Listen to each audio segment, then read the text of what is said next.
Welcome to the Making Love podcast with Tish and Pastor Roy. This is where love gets real, faith leads the way, and marriage becomes something you actually enjoy. We're talking laughter, connection, and the kind of conversations that challenge what you thought you knew while giving you practical, faith-filled ways to make something that lasts. Whether you're married, dating, or just curious, this is your time to grow together, have fun, and create a relationship rooted in friendship, purpose, and connection. Because when love is made, it doesn't just last, it gets better every day. Welcome back to the Making Love podcast. Today we got something juicy to talk about. It's the thing that everyone talks about, but not in the way that we're going to be talking about it today. The topic of our conversation today is being naked and unashamed. We're talking about intimacy, but not the way you see it on television, not the way that your friends are probably talking about it, but in a way that really it really talks about or espouses what marriage really is. And from a biblical perspective, as well as just in a way that I'm hoping to bring some light, education to what people think intimacy is. Well, how do you describe or define intimacy, babe? Intimacy is a space wherein you are unafraid and unashamed. You're not worrying about being attacked. Mm-hmm. You're not worrying about being judged. In the context of that space, you are supported, you are loved. You may be corrected, but never criticized.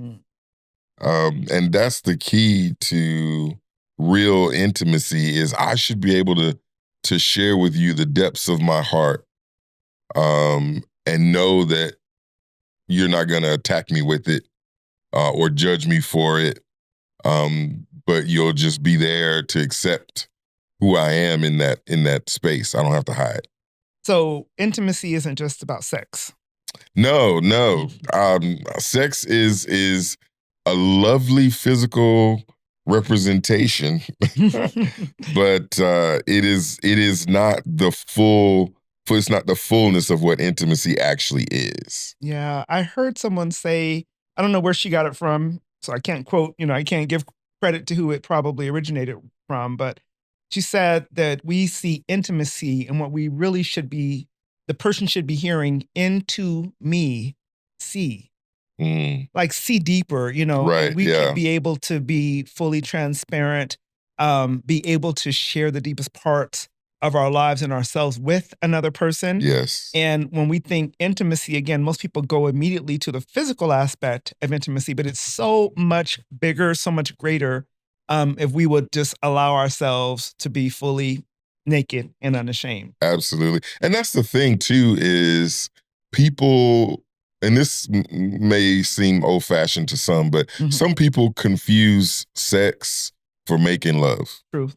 If there's no intimacy, you're not making love. You're just having sex. Yeah. And don't get me wrong, sex is great. Yeah. But making love is so much more. Yeah. It is renewing, refreshing, revitalizing. And so to do it right, before you go in the bedroom, you've got to build that atmosphere of intimacy so that you're free when you're dealing with the person, when you're in bed with that spouse. Right. And that's the key thing. And I think one of the biggest cornerstones that has supported our marriage through thick and thin is this atmosphere of intimacy. Right. And I have to encourage every marriage, if you want it to last, you have to have it. Yeah. How do you describe that atmosphere, though? Because it doesn't happen by coincidence. No. It does not happen by accident. It definitely has to be cultivated. Yes. And so for those who are saying, well, how do you actually create that? What would you say? There's a lot of components to it. The first thing that you have to understand, or the first thing you have to learn to do, rather, is you have to be able to investigate your spouse and learn them. Like you study your spouse like you're studying for your finals, Yeah. right? Yeah. And you have to learn to accept what you find because you've already said I do. Right. There's no takebacks on I do's. So you say this is who they are. This is what they're dealing with. This is what's going on with them. And you say, okay, God, how do I support this person? Right. How do I transform myself into the physical manifestation of your love for my spouse? Yeah. And then you begin to do those things. And it can look like any number of things. It can look like, buying the right flowers at the right time. It could look like cooking the right meal or what have you, or the right conversation. Yeah. But you learn to study your spouse, and then you learn to say, how do I support and how do I love that person? How do I accept that person no matter what? And then make them feel it. Absolutely. And that's what really, really happens. Or that's how it really happens is as a husband, if I learn to love my wife like Christ loved the church and gave himself for it, then that means I'm a giver and I keep giving. Yes. And I just keep giving. And if I keep giving, eventually I'm going to start receiving the fullness of what I've been giving. Yeah. And when we talk about creating that atmosphere, when we, whether it's a certain type of gift or whether it's the person's favorite meal, there are also things that we should be just really aware of. So I think of, someone who is planning for this romantic evening, right? That includes the full aspect of intimacy. Yes. But in the midst of the day, they're snapping at their spouse or they're ignoring their spouse. When the person says they need something, they don't do it. And so there are things that we should be doing very intentionally all the time, not just as the expectation of actually having, a making love session, but it really should be because I want that atmosphere, that aura of intimacy to always be in the house, because when we do have to have, maybe a difficult conversation or we need to support each other in a different way, the atmosphere will uphold it. Absolutely. But it's hard to start creating an atmosphere of intimacy, when it's not been there and you want something, whether it's good or bad, you have to have already begun to create that. Absolutely. And one of the things that you learn to do is as you study that spouse is you learn to display and demonstrate you can trust me. Yeah. Yeah. And you learn the little ways that make that person know that they can trust you and that they're safe with you. Yeah. You learn those things as you learn that person, and then you constantly are trying to demonstrate it. And so when they finally get the fact that, you know what, I'm safe with this person, you've built the core of what intimacy looks like. Yeah. And so now I feel like I'm safe with you. I don't have to hide. I'm scared of this. Yeah. Or I really want this. Or, we got married so fast and I just want to make sure it doesn't turn out like my parents or my grandparents. And I'm concerned that we're doing things and we can talk. Yeah. And even more than that, you can have conversations like, I really like it when you do this when we're making love. Yeah. You can find yourself having those kinds of conversations more easily because when I'm talking to this person, I'm in a safe space. Yes. Yes. Yes. When I worked as a government contractor, some contracts are so secure that you can't have certain conversations on public lines on cell phones, or they have to be done in a specific way.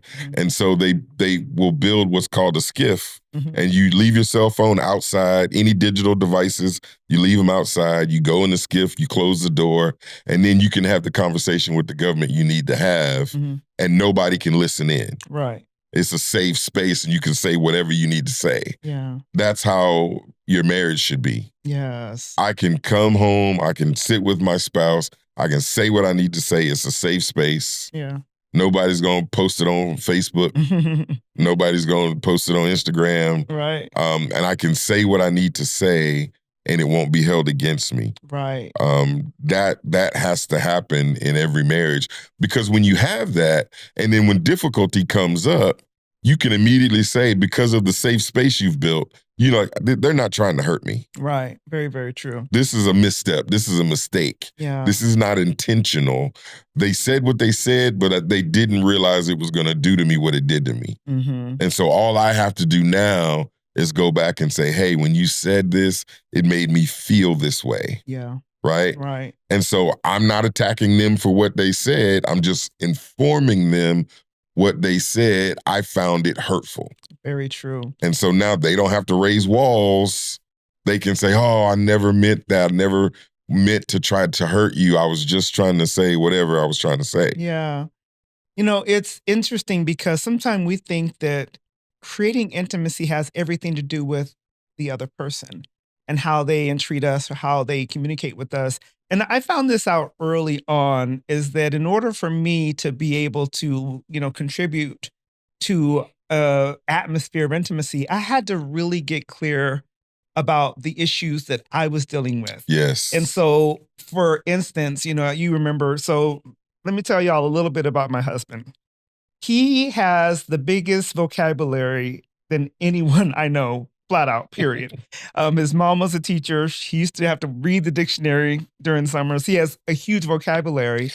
But when we first got married, if you remember, I would literally say, "Are you trying to make me feel small by using these big words?" Right. And it was a point of contention because I had some insecurities. Of course, then I didn't know that that's what it was, but I had some insecurities, and I, you know, kind of put that on you. And so my ability to feel safe was not because you weren't creating a safe environment. It was because I had issues that I hadn't dealt with myself. And so in order to create that atmosphere of intimacy, it's not only important that we collectively as in the marriage, you know, say and do certain things. We also have to be able to have open and honest conversations with ourselves.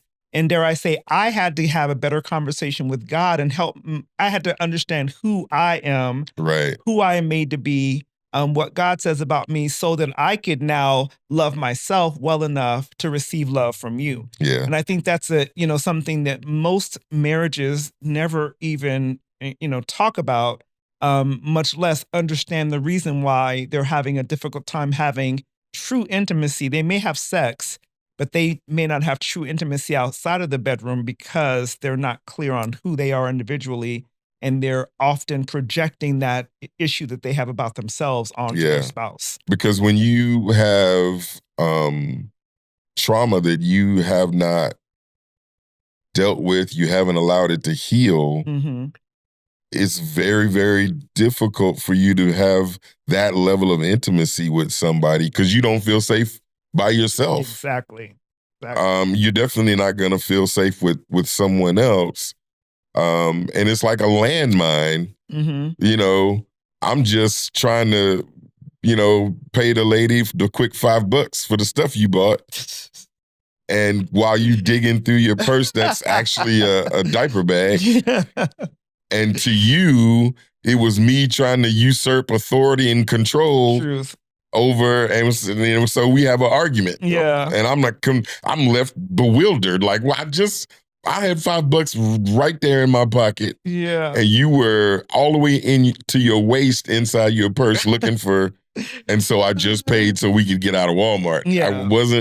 I wasn't trying to do nothing. But from your trauma that hadn't been healed yet, you responded in a way that I was just like blown back. Like, I don't understand. So what was happening, so you understand the story.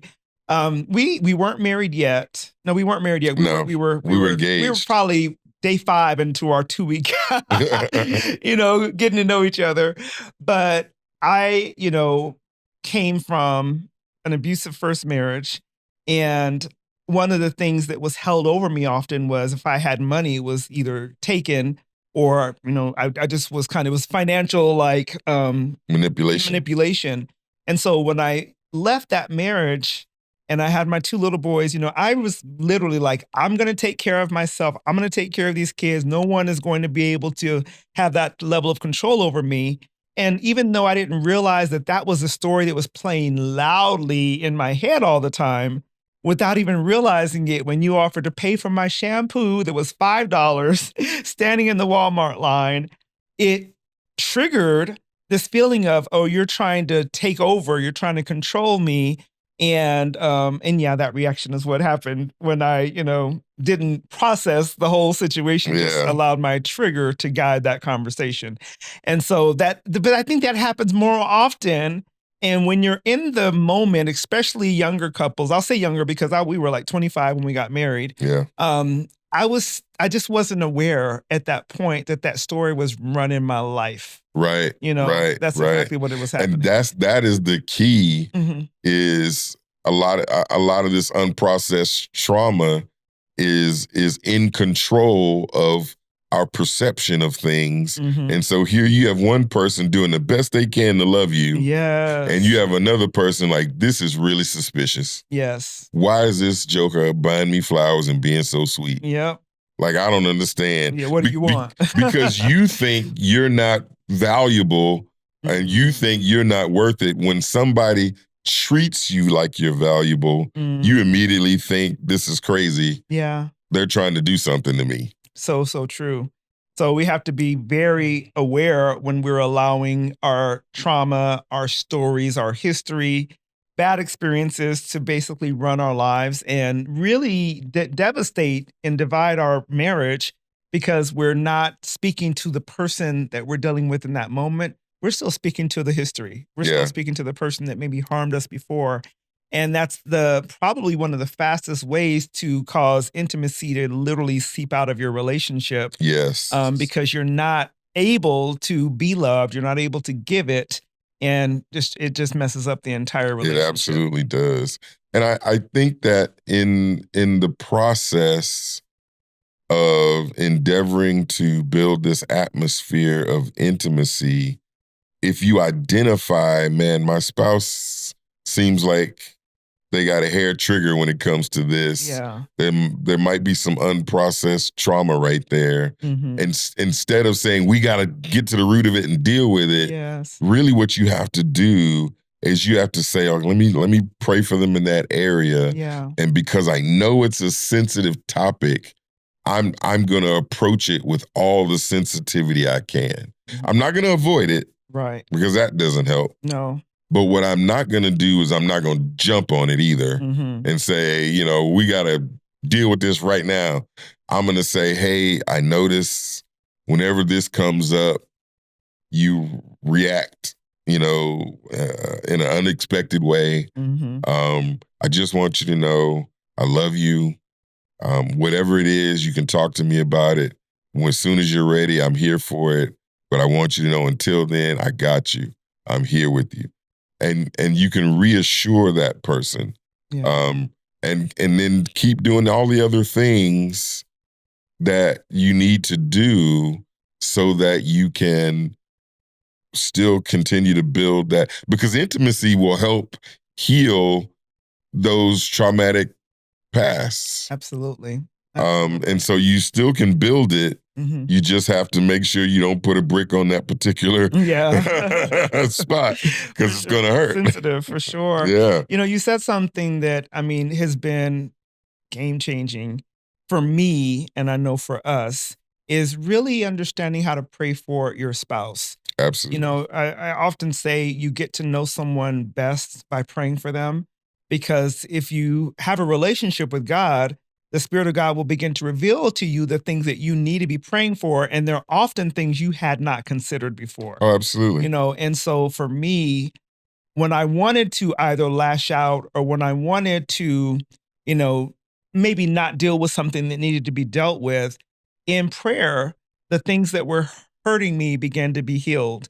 And the things that you were possibly dealing with at that time, I now began to be more aware of and knew not only to pray for those things all the more, but how to approach you in those areas so that we could maintain intimacy and, really build our relationship and allow it to get stronger. But I think that when we try to figure it out on our own, when we try to, maybe address it in the way that we always have addressed things before, Right. we create a bigger issue. Because if I'm used to addressing things by, like you said, no, we need to talk about it. We need to talk about it right now. And we're not going to give up until that person opens up. That person is not only not going to open up, but when they do open up, it's not going to be what you expected. Yeah, they're gonna open up. Like Yeah. they're gonna open up like Yeah. And that's the thing. You can't bully somebody into an intimacy. That is so good. you can only entreat and entice someone into intimacy. Yeah. You cannot bully somebody into, and so that's what we have to learn how to do. And we have to learn, who am I dealing with, so that I can approach this the right way. Yeah. That is because one of the things that I learned to do where you were concerned was I learned to just the crazy things that you like doing, like going into houses that nobody lived in and looking at them. Yes. To me, that, where I came from, that was like, you don't do that. But I had to learn to embrace some of the things that you enjoyed, even though you knew I didn't like it, because not that you forced me, but it was a way for me to say, I'm here with you, even though I don't like this, but I'm here for you while you enjoy it. Those things kind of help create intimacy. Yeah. They help because you say, well, they're willing to inconvenience themselves just to be with me while I do this thing that I like doing. Right. It means a lot. It definitely does. And that helps create the intimacy that we're looking for. Absolutely. Or you could create a whole ranch visit when you don't want to go to a ranch, but your spouse wants to go to a ranch. You could do that. And remember to bring their cowboy hat. Yes, all the things, and even when it turns out terrible, they still know that you love them. Exactly right. Exactly right. Yeah. But these are the things that, every marriage has to learn how to do. You have to learn, what tools can I use to build intimacy? Yeah. It can't just be the sexy stuff. Mm-hmm. It's got to be the real stuff. Right. But can we talk about the sexy stuff for a second? For a second.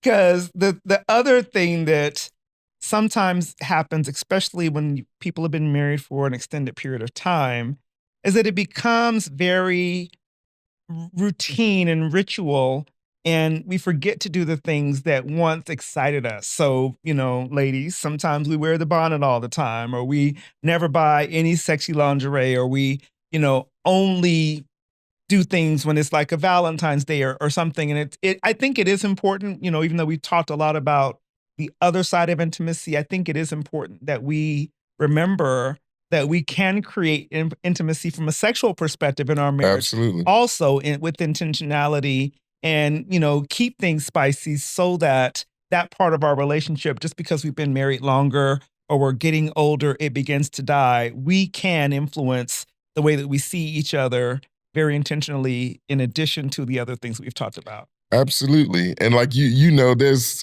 a certain way you wear your hair that just does it for me. We're not going to expose nothing here.